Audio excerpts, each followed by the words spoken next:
Kendall Hackett here with eXp Realty. I'm here with another episode. This one is also about inspections. So I just did one about inspections, the different types of inspections and things like that. The video ran a little bit long. We were right at 5 minutes, so I decided to end it there and then do this kind of second supplemental video on top of it. So with this one, so we say inspections are done, complete, all the different types of inspections are done. So there's a couple of different options as a buyer that you have at this point. If nothing comes up on the inspection that you are super concerned about, then we move on, we take the house as is, and we just keep going towards the closing table. The second option is we ask the seller to make some repairs. Now, with that, there are two options that the seller has. The seller can, well, I guess three options, really.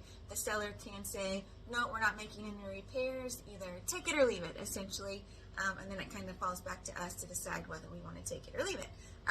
But then the seller can also say one of two things. Yes, I'll make the repairs, or two, and which happens a lot simply because the seller either doesn't live at the home anymore, the seller is older and just can't coordinate those repairs. Maybe they've moved out of state, moved out of town, whatever it may be. Rather than agreeing to make the repairs or find someone to make those repairs, they provide a credit at the closing table for you, which allows you to then take that money and make those repairs after closing. So there's that.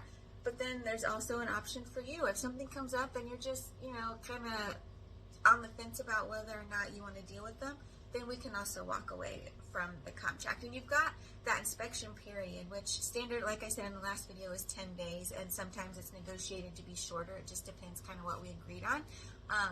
But you can walk away from this whole ordeal within that standard 10 days or inspection period is what we call it. So if you decide you just don't want to mess with it, then we move on, we cancel the contract, you guys get your earnest deposit back, and we just move on with the process of finding you a different house. So if you have any questions about the types of inspections or what to expect during and after those inspections, reach out. I'm always happy to help. Number is 816-255-6768, and I'll see you guys on the next episode.